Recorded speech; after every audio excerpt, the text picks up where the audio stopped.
Sorry. Sorry, real truth. What they'll say is that yeah, humans and apes have a common ancestor. So apes exist because they kind of branched off into this family tree, and humans are another part of the family tree.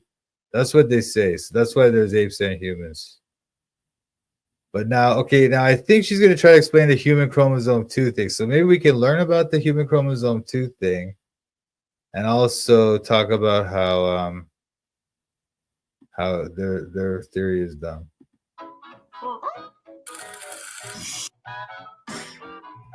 Young Earth creationism is precluded entirely by dozens upon dozens of well-known facts of the natural world, from the radioactive decay law, the speed of light, and the nature.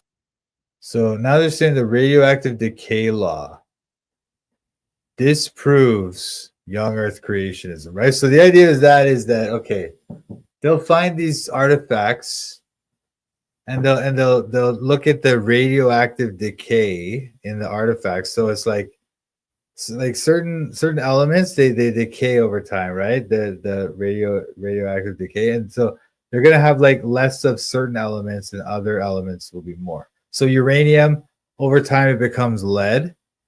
Okay, so depending on how much uranium is left, they'll assume that okay, there was this much uranium in the beginning, and now there's only this much, and we know uranium turns into lead at this rate, so therefore we can calculate how long that uranium was there before it became this lead, right? But then what they don't tell you is that they can't know, they don't know how much uranium was there in the original piece. Maybe it was like, you know, they'll assume that it was all uranium originally, and so it eventually degraded into this much lead.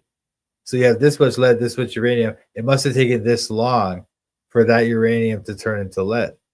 What if it was a mix of uranium and lead in the beginning, and so whatever uranium degraded into lead, it didn't take that long. So they don't know. There's no way to know. There's no way to possibly know how much uranium was there originally, right? But that's what they do. And now she's saying the speed of light. The very fact that light travels at a certain speed, according to them, light always has the same speed. Doesn't matter what, like, you know, like, it's so dumb. It's so dumb. This one dumb theory after another, you know? Like the idea is that, okay, think about this. Like if you're on a train, right? And you throw a tennis ball, right? Then if you throw the tennis ball at 100, like 10 miles an hour, but the train's going at 100 miles an hour, right? And a guy standing off the train, they're going to see the ball going at 110 miles an hour because the train's doing 100 and you threw it at 10. So now when they see the thing going, then they see it going at 110 miles an hour, right? But you on the train, you're only going to see it going at 10 miles an hour, you know? But now let's say you're on a train and you shoot a light beam off like you just turn on a flashlight and somebody could actually measure the light speed of that light, right? These people would have you believe that whether you're on the earth beside the train, like on like the guy watching the train, or whether you're on the train, you're still going to see the light going at the same speed. All right. And the light actually will be going at the same speed, whether you're on the train or off the train. Like it doesn't matter. Even if the guy off the train, if he shone a flashlight, you know, it would be going, the light would be going the same rate as the guy on the train when he shone the flashlight. But that's completely ridiculous, right? But that's what they do. This is what these people do.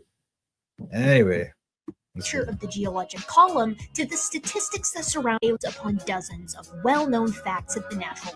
That's kind of is very closely related to time dilation. Not quite the same thing, but yeah, it's basically the same idea. Like when objects start to go close to the speed of light, or if they're other kind of factors can affect time dilation in that way. So anyway, that's another thing. But let's hear what she says about this. But this is what they try to do. The very fact that they assume light has some speed, and so the very fact that light has some constant speed or whatever, that disproves creationism. Just that fact alone is so dumb, so dumb. Anyway, sorry. I'm hitting the wrong button. World. From the radioactive decay law, the speed of light, and the nature of the geologic column, to the statistics. Oh, the geologic column. That's what they call that thing I was telling you about. How they have the strata. So there's like, if you like cut into the earth, right? Cut into like a mountainside or something, right? You can see these like layers, and so they date the layer. They think like, okay, that layer must be from like, a million years ago, and then this layer is from like less time, and the layers were stacked up over time, and the fossils that are in those layers are from those periods of time. And so they think that thing is proof itself, but it's not really, because there's lots of problems with that theory too. They don't admit all the problems with their dumb theories. The decay law, the speed of light, and the nature of the geologic column to the. And also you can't test any of their claims about the geologic column, the date of whatever, or when something, how something got there, or whatever. Nothing. Can you test any of that? Nothing. It's just a story. They're telling you a story based on their evidence, quote unquote, right? That's all it is. Statistics that surround common ancestry, the fossil record, and our genetic relationship to the rest of the fossil record is another thing. They have this because they have all these fossils. Whenever they find a fossil, they record it. So there's a record of all the fossils, and they're trying to say that the fossil record somehow is evidence of their stupid theory of evolution, right? It's so dumb. It's another thing, like, because you can't test it, because you can't perform an experiment, right? So you're just going to look at the data, and if you have some kind of bias towards your theory, you're just going to kind of massage the data to support your theory, and you're going to just naturally, even if you don't realize what you're doing, you're going to naturally just not ignore data that kind of goes against your theory, and you're going to promote and promote and like push the data that supports your theory. And that's how people are. And because you can't test it, make an experiment to really test the theory. Whatever theory is kind of more popular is going to get bigger and bigger. So the popular theory is the one that denies God, obviously. Primates, mammals, and really just the entire tree of life. But so frequently I encounter what I am calling bite-sized busts, aspects of STEM fields that entirely preclude young Earth creationism that aren't typically talked about, but bust hard nevertheless. Be it geology, anthropology, astronomy, or physics, here we discuss the minutiae of fields that leave young Earth creationism out in the cold. If you're new to the channel, don't forget to subscribe if you like this kind of content, leave a like and maybe a comment, and if you feel like supporting the channel in other ways, you can check out my Patreon, my PayPal, or stores. Today, I thought we were going to talk about famous I think she's going to talk about the human chromosome thing. I hope so. Fusion of human chromosome 2. All right, see that? So there's this. So once again, apes have 48 chromosomes, humans have 46. And that doesn't make any sense if we're descended from apes, right? But because they're going to try to explain that this one thing. Now, she's actually trying to act as if this is proof of their theory, right? When in fact, it's a problem with their theory that they had to explain it away. But she's trying to act like it's actually proving their stupid theory, This is how these people are mental. These people are literally, they're just completely backwards. Their whole logic is completely backwards. Now, I don't know. Maybe she's a shill. She seems like very shilly to me. But I'm just telling you, like, this is a problem with their theory. And she's trying to act like it's proof of their theory. This is how mental these people are. Okay? Anyway. Sports for human evolution, the fusion of human chromosome 2. And of course, we will discuss how this tiny section of the genome creates big problems for young Earth creationism. Come to think of it, this one actually gets the old Earth creationists and the ID proponents too. As always with bite-sized busts, we will look at the data explain why it's problematic for young Earth creationism or creationism in general, look at their responses to this problematic issue, if their responses do indeed exist, explain why those responses don't make the problem go away, and finally, we will try to predict how these creationists will continue to grapple with the issue in the future. This video actually serves as something of a remake of a video I made several years ago, but I wanted to clean it up with better audio and present the argument in a more streamlined way. So, what's the deal with human chromosome 2? And how exactly does it support human evolution? Chromosomes are bundles of genetic material that contain the instructions to make organisms and keep them running. They are typically discussed in their overall number, in their paired number, and creatures across the kingdoms of life vary wildly in the number of chromosomes that they have. Our superfamily of Hominoidea is no exception. The hylobatids, or gibbons, range from 38 to 52 chromosomes, while the hominids have a tighter spread of 46 to... Tighter spread. Once again, those monkeys, the little monkeys, they have different numbers of chromosomes depending on which type of monkey, right? But apes, like we're supposedly some kind of ape, right? Like the great ape or whatever. So all these apes, all the apes, they all have 48 and only humans have 46. But she's just like, oh, it's a tighter spread. It's like all the monkeys, you know, they're all kind of the same thing. But just with these particular monkeys, there's a tight like little spread here. It's not very big. But really what's happening is that they're just not the same thing. They're just not. A gibbon is a different thing than a gorilla. And a gorilla, and maybe it's kind of more related to a chimpanzee or whatever, but it's certainly not a human being because we have different chromosomes, you know? 48 chromosomes. Within the hominids, humans stand out as the only great ape with 46 chromosomes, while pannins, gorillans, and pongins all have 48. Well, okay then. Evolutionary theory makes a very simple prediction with this. If all the great apes share a common ancestor, then the common ancestor of all of these great apes either had 46 chromosomes, and the great apes excluding humans experienced some kind of fission event going from 46 to 48, or the common ancestor of all the hominids had 48 chromosomes, and just humans experienced a fusion event. Obviously. So I just want to like this is what these people do, man. They present their arguments in this quickly. They just kind of quickly jump over all these issues with their things. And it seems like they're like, for somebody who doesn't really think very carefully about these things, it might sound like she was making sense, you know?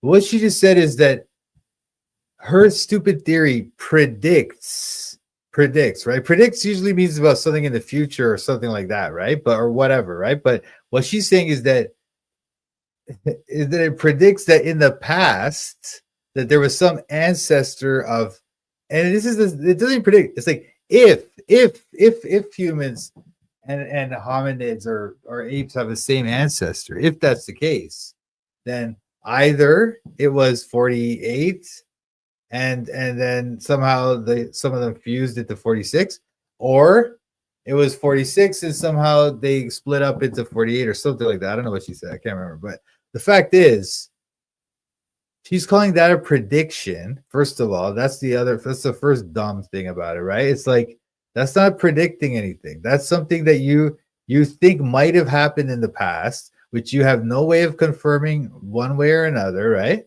But she's claiming that this is a prediction, and she's claiming that there's somehow she's going to find some evidence that like where her prediction is proven, therefore evolution true. I don't know. The ancestor of all of these great apes either had them. Evolutionary theory makes a very all have 48. Well, okay then. Evolutionary theory makes a very simple prediction with this. If all the great apes share a common ancestor, then the common ancestor of all of these great apes either had 46 chromosomes, and the great apes excluding humans experienced some kind of fission event going from 46 to 48, or the common ancestor of all the hominids had 48 chromosomes, and just humans experienced a fusion event.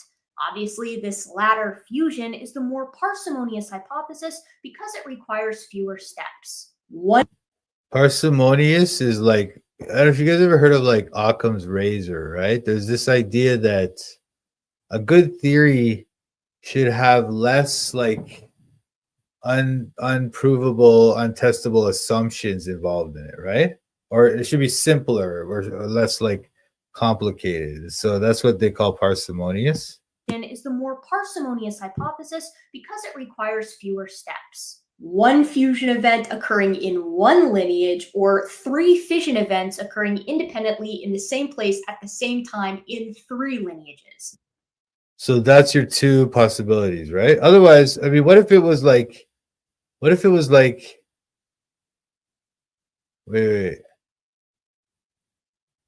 I don't know. Anyway, maybe she's trying. I don't know. According to her model or whatever you want to call it, that doesn't work. I guess there has to be either 3 lineages or whatever. But anyway, obviously, one of these makes more sense. So it really is this simple. Human evolution predicts a fusion event that happened sometime in the past 7 million years, whereby 2 ancient ape chromosomes fused into a single chromosome. Since we get chromosomes from both parents, this would reduce the total number of chromosomes from 48 to 46. If humans and the other apes share a common ancestor, then we should be able to find this fusion site in the genome of humans, like a smoking gun. When chromosome numbers were first available for both humans and chimps, human chromosome 2 was singled out as this potential fusion due to the similarity it had to chimpanzee chromosomes 12 and 13. This is called homology, but absolutely critical to science. So when they have this kind of similarity in the genes, right? They assume that it's because of some kind of common ancestry, right? But it could very well be just because of a common designer. That's the other argument, right? And so that's what I'm trying to say to you, that like none of these things is testable. None of these explanations or anything is testable, right? So what's actually happening is they're looking at data. Like this is just data. This thing, this one, the human chromosome compared to the chimp chromosome, that's just data. And so she's going to try to explain the data in her model. Her model is attempting to explain the observable data. And then our model, the creationist model, can also explain this, you know? And neither model is actually testable. Neither of us can actually perform a test or an experiment to determine whether what we're saying about this thing is actually true. So you can't like test your theory based on an experiment. There's ways to kind of compare models, which is a better model, and we'll talk about that, I guess. But for now, I just want you to understand that that's what she's doing here. She's just looking at data and explaining it in her model. All right, that's all she's doing. She's not like giving you any kind of testable theory. As this potential fusion due to the similarity it had to chimpanzee chromosomes 12 and 13. This is called homology. But absolutely critical to science is the presence of a real bona fide prediction of something before the discovery. Whoa, dude. You see that? See that? Like I'm telling you, man, all these skulls and all this stuff. I'm telling you, man. Very weird, dude. And you see how she's got this. I mean, I know this is that group, right? The I forget what they're called, but it's very weird, her shirt. Anyway. A real bona fide prediction of something before the discovery of that thing. Young Earth creationists do not seem to understand this and constantly and consistently confuse accommodation of data for prediction of that data. So I'm sorry, maybe I don't understand what's going on here, but let's hear this again. Is the presence of a real bona fide prediction. Chromosomes 12 and 13. This is called homology. But absolutely critical to science is the presence of a real bona fide prediction of something before the discovery of that thing. Okay. So what she's saying is that because her stupid fake theory predicted, quote unquote, that there would have to be either a fusion or a fission in the chromosomes if humans descended from a common ancestor with apes, then there would have had to have been either a fusion event or a fission event within the chromosomes to allow us to have 46 while they only have 48.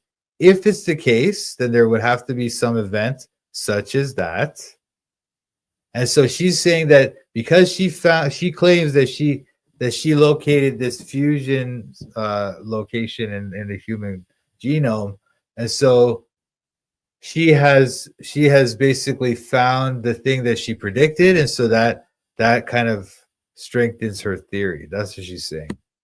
Young Earth creationists do not seem to understand this and constantly and consistently confuse.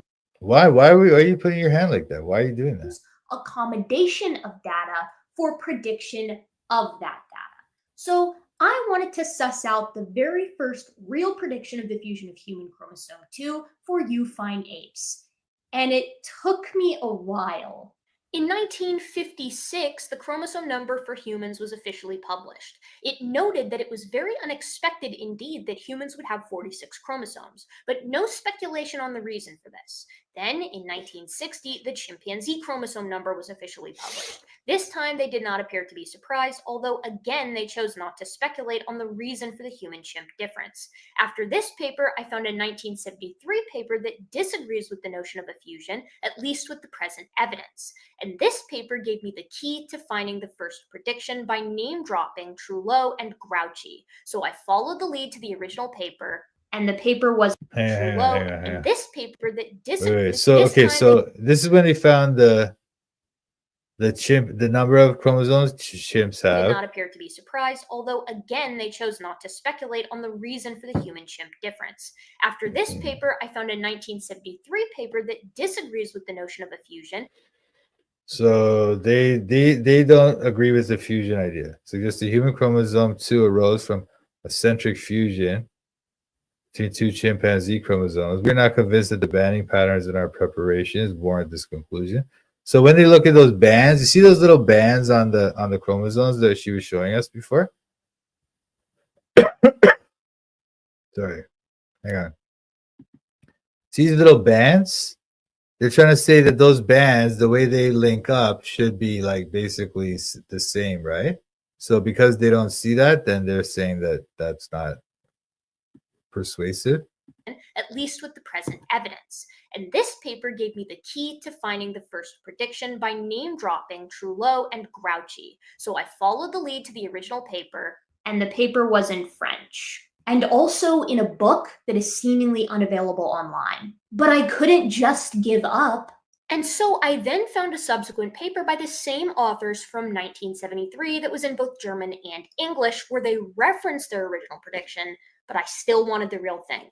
And so I journeyed into the darkest corners of the internet to bring you a translated screen grab of the original book, Comparative Karyotypes of Primates, found in Trullo and Grouchy's chapter, Karyotypes of Man and the Chimpanzee, Comparison of the Topography of Bands, Possible Evolutive Mechanisms. To my knowledge, this is the first prediction of the human chromosome 2. Let me see this. It is therefore likely that the ancestral 2 consisted of two independent acrocentrics, similar to those observed in the orangutan. Secondarily, our results have, let me just read this second thing. Our results emphasize the major role played in primate evolution by pericentric inversions and by chromosome fusions.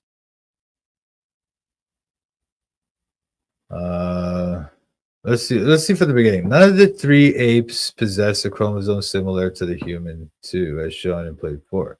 There are, however, two acrocentric chromosomes designated 2p and 2q, which are equivalent by their banding patterns to the short arm and also the long arm of the human 2.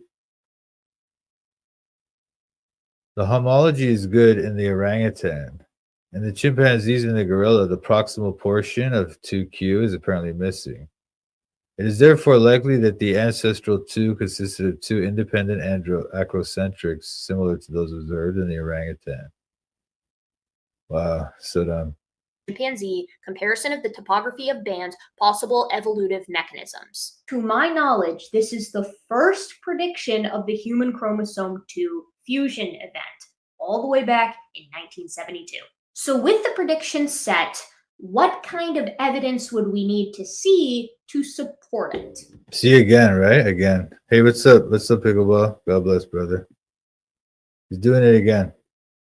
Chromosomes are structured in an orderly way. They look like X's and contain a centromere at the center of the X with telomeres on the tips of each arm. The centromeres and telomeres are identifiable by repeated sequences only found in such densities at these locations. The purpose of the telomeric sequences is to protect the genetic material, and the purpose of the centromeres is to bind chromosomal pairs during cell division.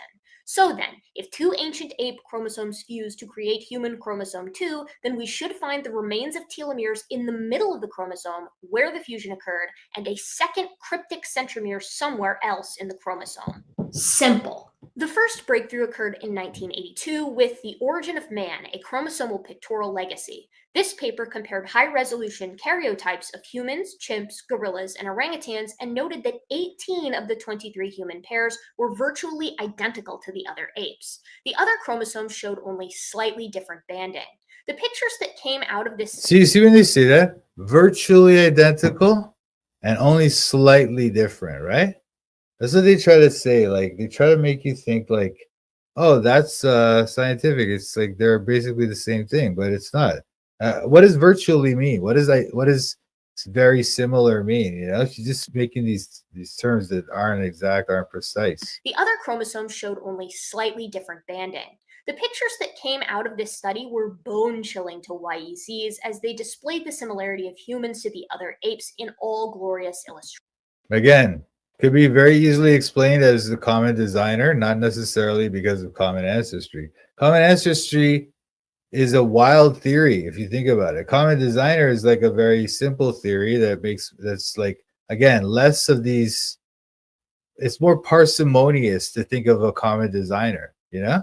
Remember she was talking about parsimonious? It's like if your theory has a bunch of things that are unproven like assumptions in your theory, then that means it's less parsimonious. If it has fewer unproven assumptions, then that means just more parsimonious. And the more parsimonious the theory is, the better. But the theory that everything happened by natural selection through descent from a common ancestor is like, it's not parsimonious at all, you know? Every time they have to come up with some other thing to explain this thing. This is different. So now they have to come up with a theory to explain why humans have 46 and they have 48. So now they're going to explain it with this.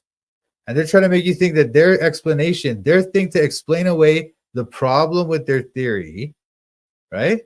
They're trying to make you think that that is proof of their theory. It's so bizarre and ridiculous, you know? But anyway. As they displayed the similarity of humans to the other apes in all glorious illustration. However, creationists could still claim common design. Just because human chromosome 2 looks virtually identical to a stacked chimpanzee chromosome 12 and 13 doesn't mean that a fusion necessarily occurred.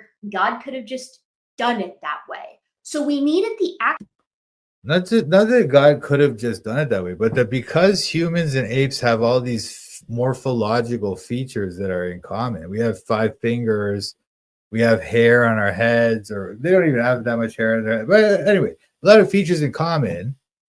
So because of the common designer, we're going to have other common features such as in our genes. That's all it is. That's a very good explanation. It's not just God did it that way. God felt like doing it that way. It makes sense that we would have the same features like in the genes and stuff because we have a common designer and he's using the genes to create our like, what do they call it? The kind of the features that we have, which are expressed from our genetics, right? I think they call it, anyway, the like our genes are expressed in our body, right?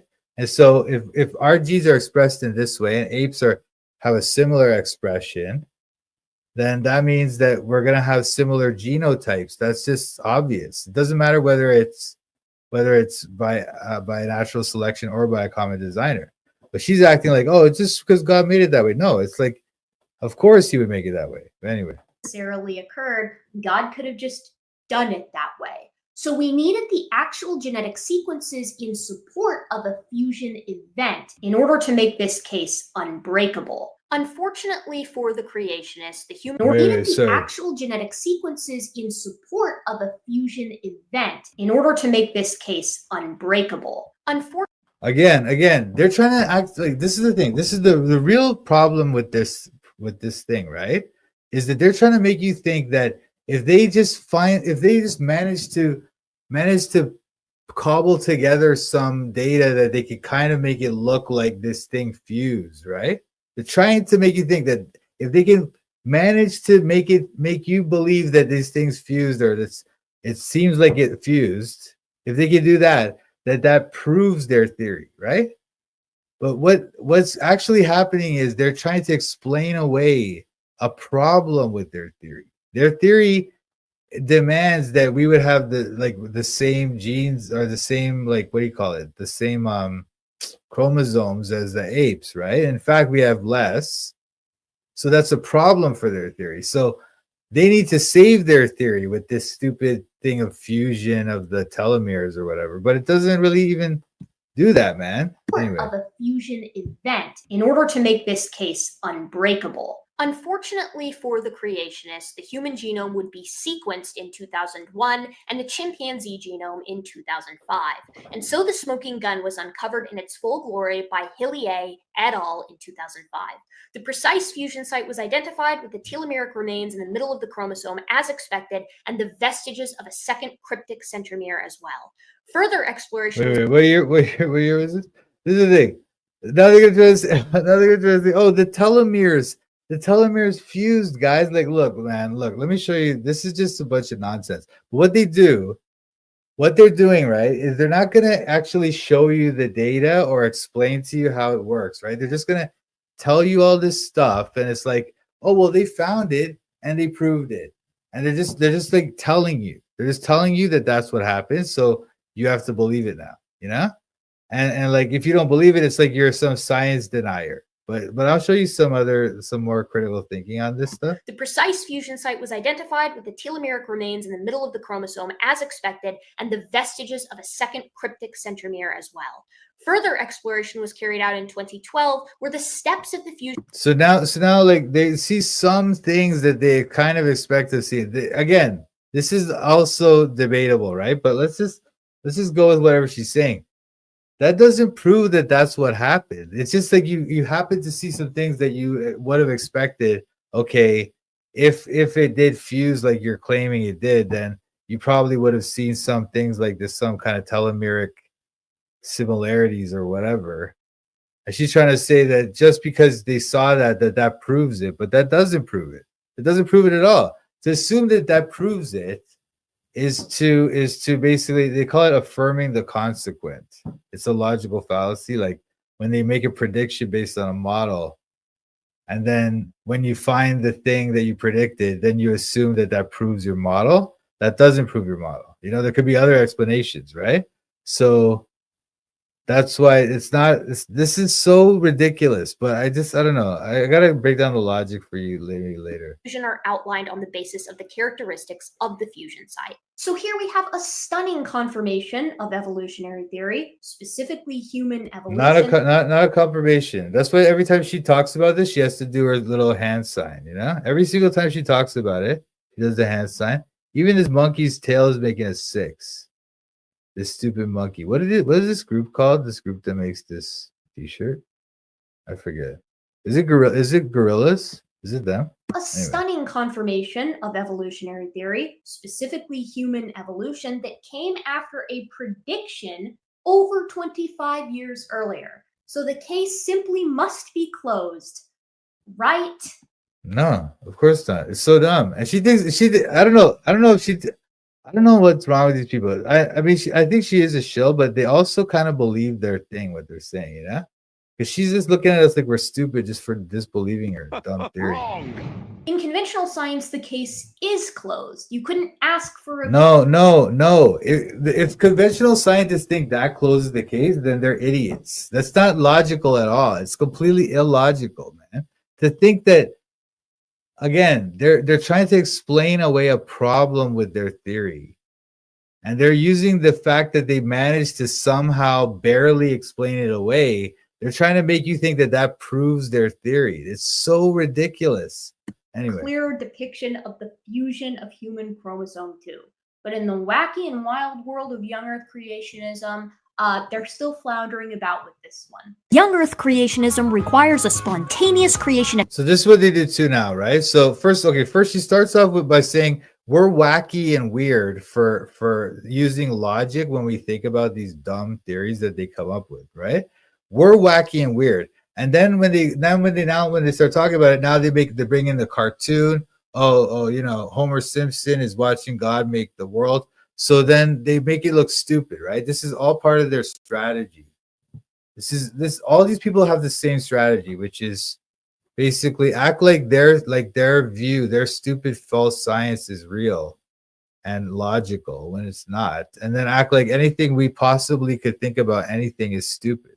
But no, we're actually the ones that are more scientific. We're the ones that demand that things should be testable and should be like proven with an experiment and stuff. We're the ones that are scientific, not them. Still floundering about with this one. Young Earth creationism requires a spontaneous creation event some 6,000 years ago, as well as a global flood event some 4,400 years ago that is responsible for all layers of the geologic column from the Cambrian to the Cretaceous, as well as their fossils, every impact event or mass extinction signature within said layers. Every impact event or mass extinction.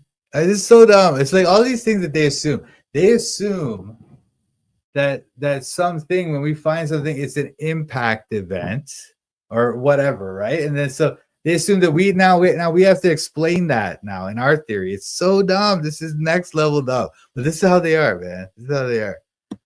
The current positioning of the continents, the state of decay of all radioactive. Yeah, the Cambrian explosion is another one. There's this thing called the Cambrian explosion because all the fossils, right? There's like this moment when all the fossils just blew up. There was like a few fossils here and there, and all of a sudden just millions happened all of a sudden, right? And they try to explain it. They don't have a good explanation for it yet. Anyway. Element, the current positioning of the continents, the state of decay of all radioactive elements, and finally, the various levels of diversity for all extant life. Creationists typically believe that humans are a special creation set apart from all other animals, and this means that they simply cannot have evolved from a more basal ape, nor can they be related to any of the other apes at all.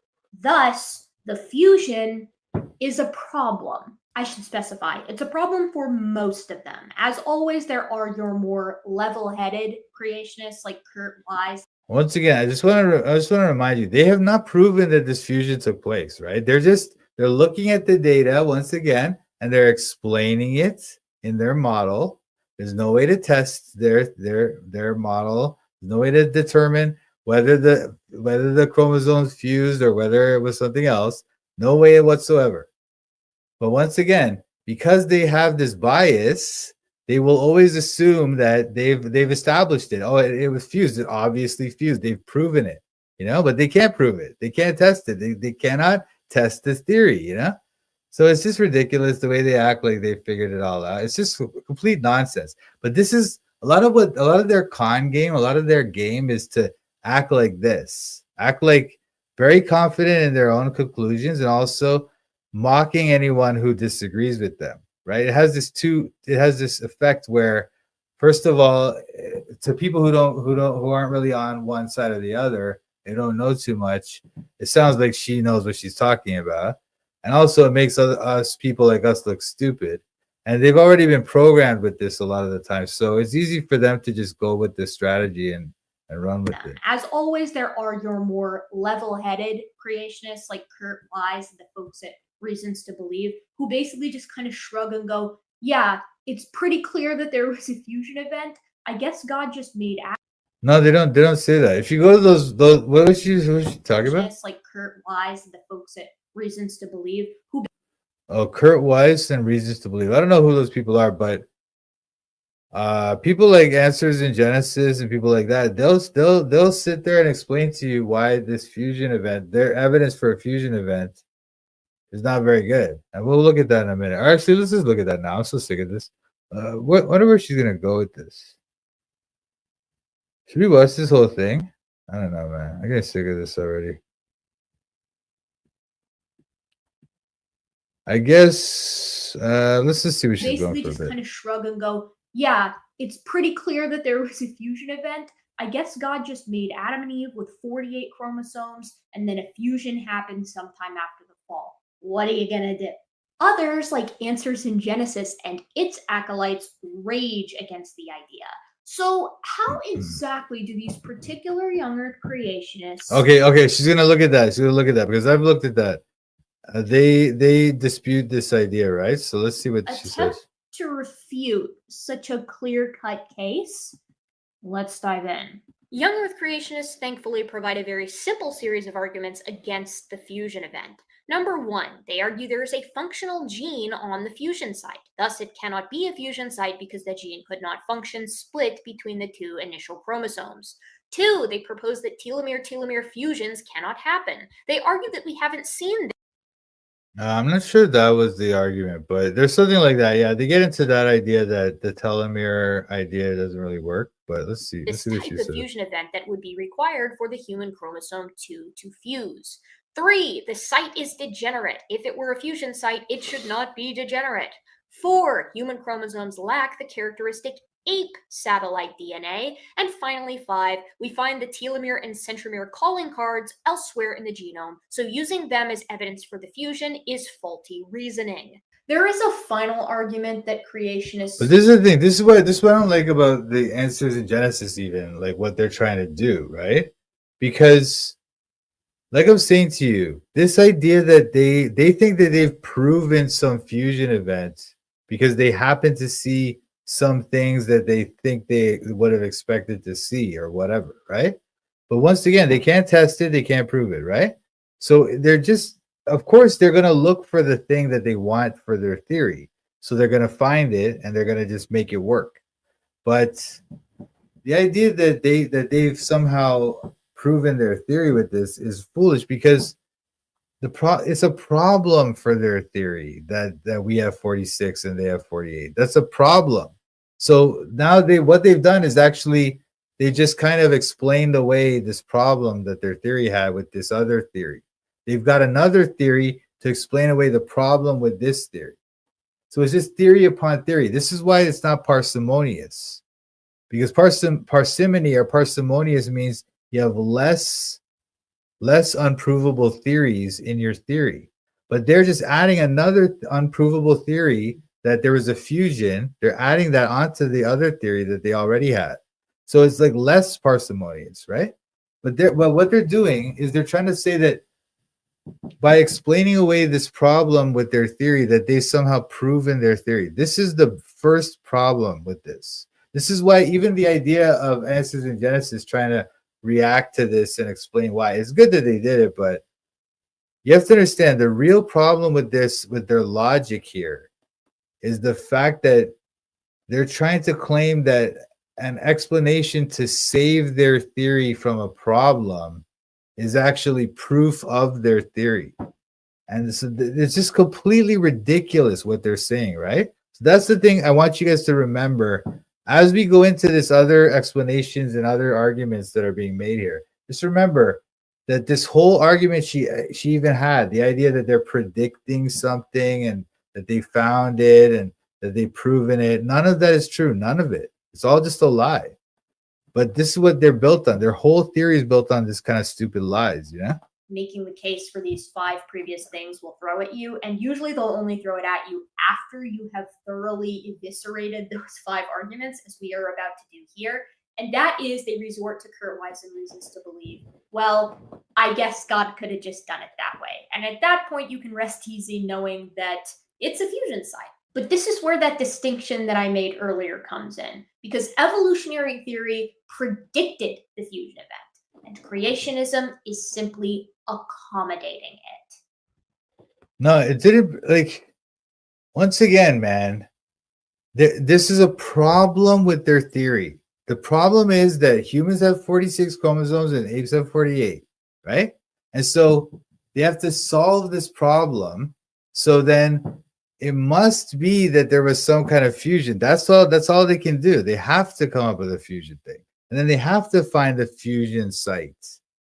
And so out of all the sites that all the chromosomes, they finally found one that they could kind of say, okay, there must have been some kind of fusion here, maybe, or whatever. And then they're saying that that proves it. That proves our theory, idiots. You know how dumb this is? Anyway, this is what I'm saying. This is why evolution is stupid. This is why these people are idiots. Okay, they will make you feel like you're an idiot. They're just gaslighting you. This entire thing is gaslighting. Okay, because what anyway. I hope you guys understand what I'm saying. If I need to explain this anymore, let me know. As it turns out, most of these arguments are made by one guy, and it's Jeffrey Tompkins. You may remember him as the creationist that proposes that humans. How many times has she done that stupid hand sign, man? How many times? Humans and chimpanzees are actually only 84% similar, a number that he improperly gleans by not weighting the sequences when comparing the two genomes, and also a process that ends up getting humans and humans being only 87% similar to each other. Surprise, surprise, he also thinks that the human chromosome 2 fusion is bunk, so we will be primarily dealing with work put out by him. Let's start with number 1. Is there really a functional gene spanning the fusion site? No. The gene that they are referring to is called DDX11L2 regulatory RNA helicase, and it is unsurprisingly a part of the DDX11L2 family of genes. This gene is non-coding and is not considered to be functional, and in fact is commonly indistinguishable from genetic noise when sequenced. This is why it is actually considered to be a pseudogene, an imperfect copy of a functional gene. The reason why creationists like Jeffrey Tompkins propose it is functional is because it meets the bare minimum requirements of the title under the most liberal usage. It is expressed. But I wanted to be sure, so I reached out to Ken Miller, a PhD biologist, former Harvard professor, and key witness in the Kitzmiller versus Dover trial. He kindly explained that the pseudogene has no currently known function and also doesn't typically span the fusion site, most commonly. So now because it doesn't have a known function, right? Now they're trying to say it's functional. It doesn't have a function. It's a pseudogene, and its function, if any, is still not known. This is the thing about a lot of the genes. A lot of the genes, they don't know the function, right? So they used to say that all these genes were like junk DNA, or like they were just like pseudo genes or whatever. But as time goes on, they're finding out that all those things are all part of it. None of them are junk. None of them are pseudo genes. All of them are useful. All of them are part of it, part of the thing. Just like how they'll talk about like vestigial structures, like the appendix, like the human appendix is kind of like not that necessary of an organ. So they used to say, oh, that's because we evolved and it used to be useful, but now it's no longer useful. But actually, as they study the things more, now they find out that the appendix has lots of uses and it's completely functional. And so a lot of their theoretical claims and stuff, it's just based on the fact that we don't have enough knowledge yet. And that's why they're able to hold up these ideas. Like, oh, this is a pseudogene and da da da da. But it's like, anyway, so dumb. Being off to one side. But most importantly, the family of genes that DDX11L2 belongs to, the former Harvard professor and key witness in the Kitzmiller versus Dover trial. He kindly explained that the pseudogene has no currently known function and also doesn't typically span the fusion site, most commonly being off to one side.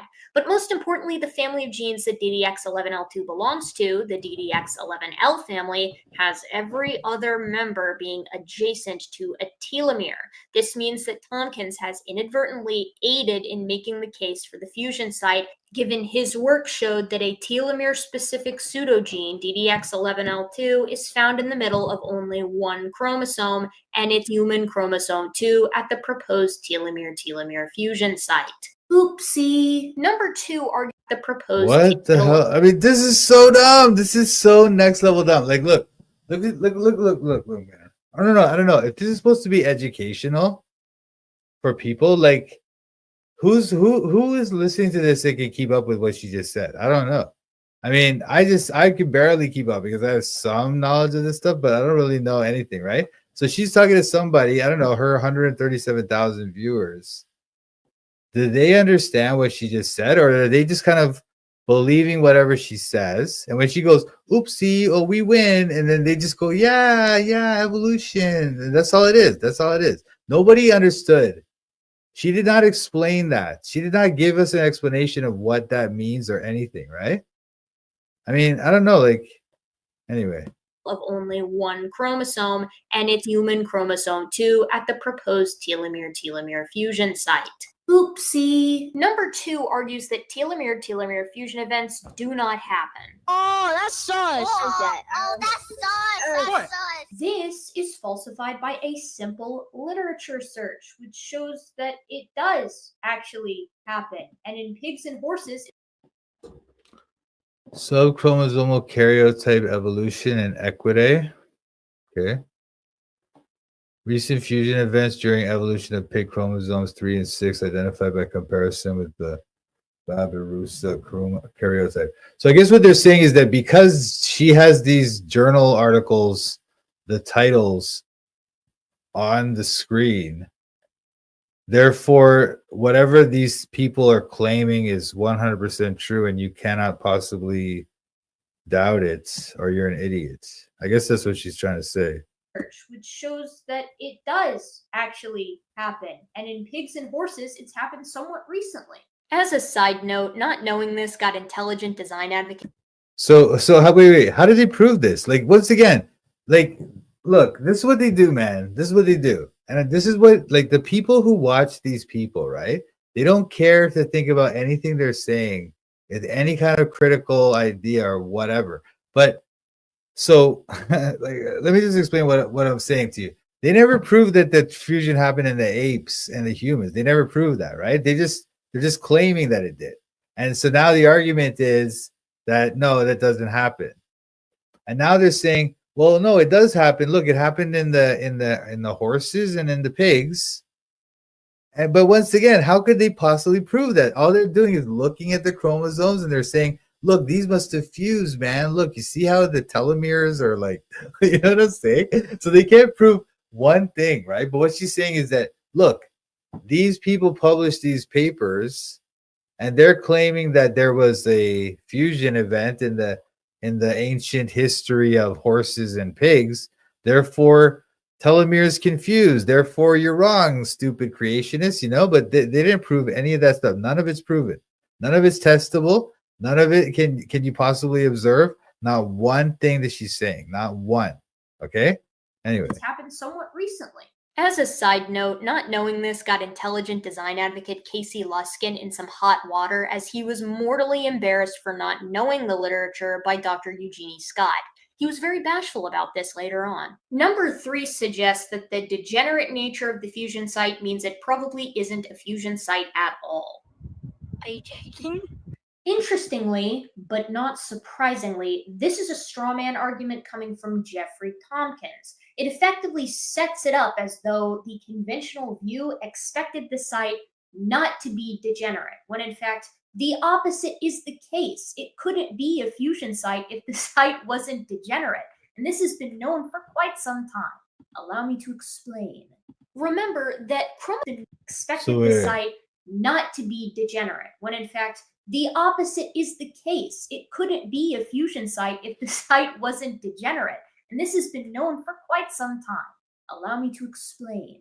Remember that chromosomes are capped with telomeres, and the purpose of these telomeres is to protect the chromosome from degradation during replication and to prevent fusion with neighboring chromosomes. These regions are themselves buffered by subtelomeric regions, which look like telomeres sequentially, although they are degraded in comparison. It is in these subtelomeric regions that we tend to find the members of the DDX11L family. What this means is that in order for a fusion event to occur, the intact telomeres must be absent or have failed, leaving the degenerate subtelomeric regions open to fusion, meaning that what we see is what we expected to see. This degeneration may be exacerbated by the fact that tandem repeats are typically unstable. Either Jeff Tompkins didn't know this and he's a bad geneticist, or he did know this and he left it out. How Anyway, this is dumb. So look, this is the thing. This is what I want you to remember. Okay. Um, this is what I want you to pay attention to in this whole argument. Okay. The idea is that what they're trying to say is that I'm just going to show you this thing because a lot of this thing is kind of repeating what she was saying, and she sort of she has kind of she's kind of like rejected or responded or refuted some of these arguments that this person's putting forward. There's probably other arguments we could look at, whatever. I just looked at this first article I found. I'm just showing it to you.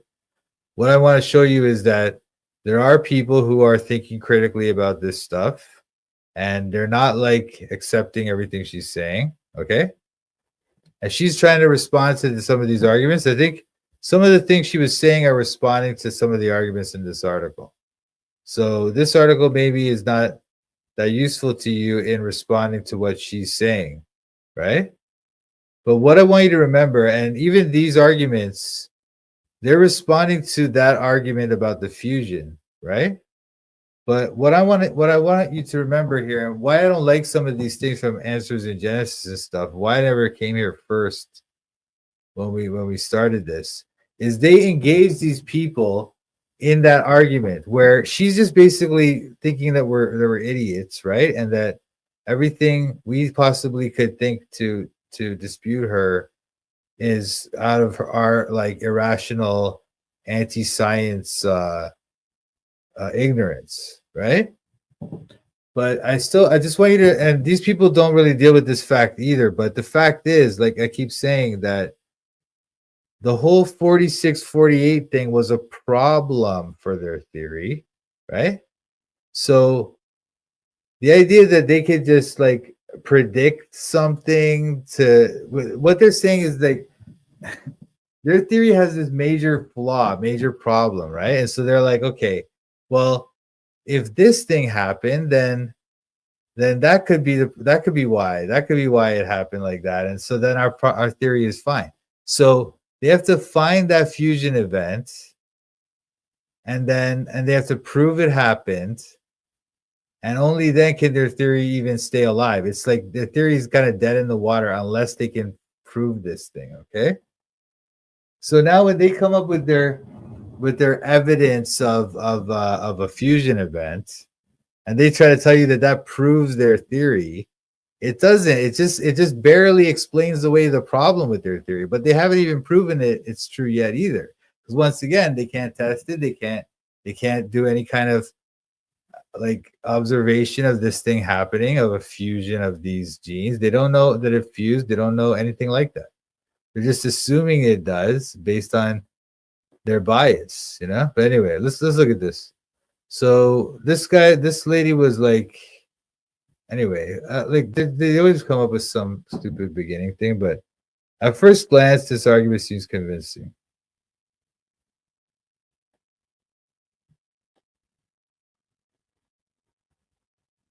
Oh, because okay, well, anyway, these people. Let's read it. Red and Link, the best friend duo behind the wildly popular YouTube series Good Mythical Morning, announced in 2020 that they left the Christian faith of their childhood. Wow. In a nearly 2-hour-long podcast episode, Red explained his spiritual deconstruction, explaining how his faith was slowly splintered by doubts. He said it all came down to uncovering the truth, including evidence for evolution. Red mentioned grappling with the chromosome 2 fusion argument. Supposedly fused chromosome 2 is frequently trotted out as proof of a shared evolutionary ancestor with great apes such as chimpanzees and gorillas. Far from an overly technical argument contemplated by only geneticists or science nerds, this much touted genetic smoking gun has convinced skeptics like Red and Link that evolution is true and therefore scripture is wrong. When you look closely, this whole falls apart. I don't know what I said. All right. At first glance, this argument seems convincing. From an evolutionary perspective, since we presumably share a common ancestor with the great apes, it's very likely we would have the same number of chromosomes, but we don't. Great apes have 48. Humans have 46. To explain this dissimilarity, evolution is predicted. To explain the dissimilarity, this is what she was saying, the prediction. Evolution has predicted an ancient end-to-end fusion event in evolutionary history when two chromosomes became one. So as the human ancestor and ape ancestor diverged from the common ancestor, a fusion occurred in the branch that eventually became Homo sapiens, us, but not in the branch that became the great apes. When scientists compared human and chimp chromosomes, they found remarkably similarity in banding. The patterns developed by a DNA stain when it dies implied by researchers between our chromosome 2 and the chimp chromosome 12 and 13. So the banding, the way when they put the chromosomes on the thing and they stain it, and they see the banding. And human chromosome 2 is very similar to chimp chromosome 12 and 13.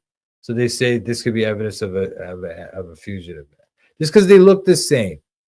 Just because these chromosomes look the same, they're trying to say that there's a fusion event. Okay, whatever. Let's just go on with it. But like I'm saying to you, they're not trying to prove their theory. They're telling you that. They're telling you that we predicted this thing, so we're trying to prove our theory. But no, what they're really trying to do is save their theory from the problem that humans have less chromosomes than apes. Okay, but anyway, moving on. Could this be evidence of an ancestral fusion event? Evolutionists certainly believed it was, so much so that they renamed chimp chromosome 12 and 13 to 2A and 2B. See, because they thought that we're human, our chromosome 2. Anyway, while the banding pattern are indeed visually similar, chromosomes 2A and 2B did fuse to form a new chromosome. Human chromosome 2 should be haunted by the ghostly remains of chromosomal structures known as telomeres and centromeres. At the end of each chromosome are repetitive DNA sequences known as telomeres. Dr. George Purdom, a geneticist at Genesis, has described these sequences as aglets, little plastic bits at the end of shoelaces. That's what the telomere is. It's like the little plastic thing at the end of the shoelace. Just like the aglets help keep the shoelaces intact, these telomeres keep the DNA between them safe, since DNA shortens every time it makes a copy of itself. If two chromosomes fused end to end, our chromosome 2 should contain many telomere sequences in the middle of the chromosome. And evolutionists believe they found them. But there's a problem. As one group of evolutionary researchers wrote, why are the telomere sequences of the fusion sites so degenerate? In other words, where did all the DNA letter bases go? Remember she was saying that? She's responding to this idea, right? She was saying that it has to be degenerate. Because if they're not degenerate, then they won't fuse. That was her argument. But anyway, in other words, where did all the DNA letter bases go? Thousands of repetitive telomere sequences should exist, but just a scant few hundred are found at the supposed fusion site.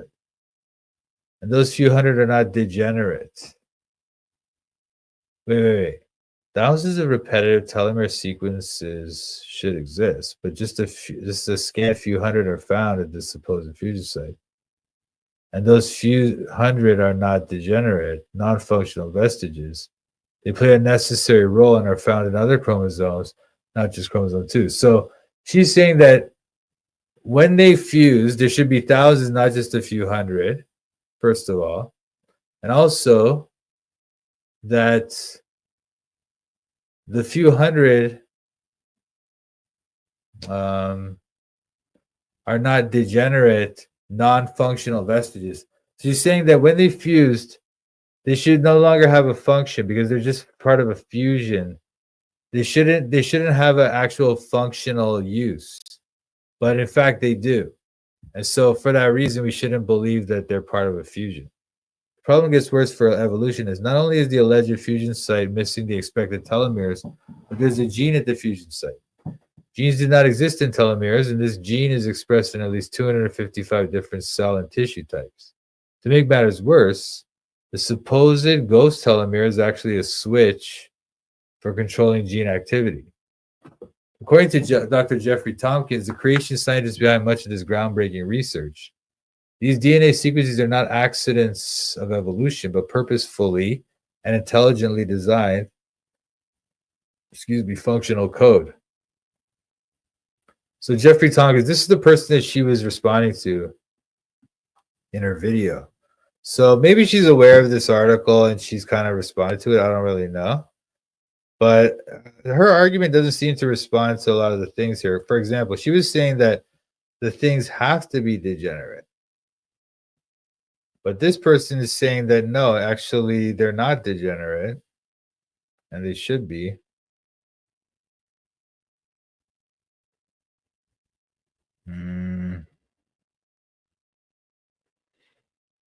They're not degenerate, right? They play a necessary role and are found in other chromosomes, not just chromosome 2. So she was saying they have to be degenerate. This person is saying they're not degenerate. According to Jeffrey Tompkins, creation scientists behind much of this groundbreaking research, these DNA sequences are not accidents of evolution, purposefully and intelligently. This is the person she responded to in her video. So whatever he's saying, I don't know if she's responded to it in the video or if she's. But this video came out after this article. This article's from 2021, and the video's from 2022. So she may be responding to this. I'm not sure. What about the centromere? The telomeres didn't pan out for the evolutionists, but each chromosome also had a centromere, which is specific, repetitive DNA sequences typically found near the center of the chromosome. Okay. During cell division, chromosomes are pulled in half by rope-like microtubules. These ropes anchor to proteins that are positioned around a centromere. Okay. If two chromosomes fuse to become one, we should find two centromeres, one functional and one useless in our chromosome 2. Okay. And evolutionists believe they found the useless one. All right, so you get that, right? So the chromosomes come down like they're like little ropes, and they meet in the middle. They have this centromere thing that joins them in the middle. And so she's saying that if there was a fusion, then they should have the two centromeres each chromosome has a centromere, right? So they should, if they fuse, there should be two centromeres, one that's like kind of become useless and one that's still performing the task of the centromere, which is to hold it all together, kind of. One centromere is fully functioning. The other ghostly centromere is 90% smaller than a functioning centromere, contains sequences that are not unique to centromeres, and has a gene inside it. Just like the telomeres, genes do not exist in centromeres.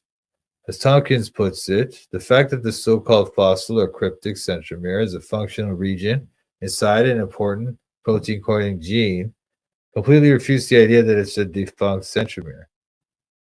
So he's saying that the centromere, first of all, the centromere shouldn't have a gene inside it because they don't have genes.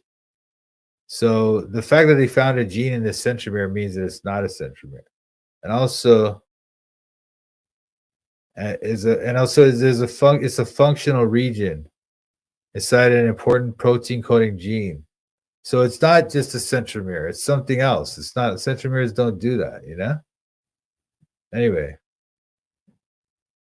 Anyway, look, you know what, guys? Now it's getting late. So look, my point, what I want you to walk away from this whole thing with, right, is this is the problem with these people too. These people that try to respond to their arguments, you're getting into the weeds with them for no reason. Now, I'm not saying what these people do is useful. It's important.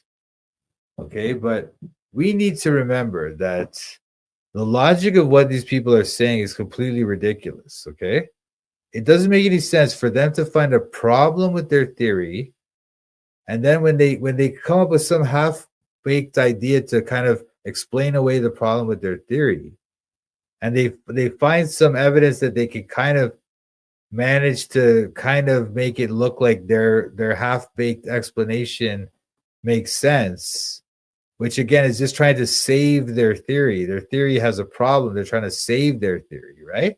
But they're trying to make you think that thing that they cooked up some wild thing to save their theory from complete collapse. And instead, they're trying to make you think that it's proof of their theory. You know how ridiculous that is, you know? But that's what I'm trying to, that's what I hope you'll get from this presentation. Okay.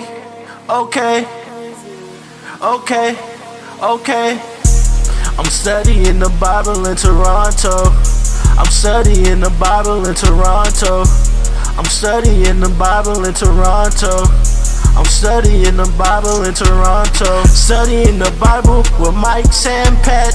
These other YouTubers are just so trash. Hit the thumbs up if you wanna support. Go follow Mike as he follows the Lord. I'm studying the Bible in Toronto. I'm studying the Bible in Toronto. I'm studying the Bible in Toronto. I'm studying the Bible in Toronto. You better watch out, Mike's calling out the shields. If you're not free grace, you need to sit down and chill.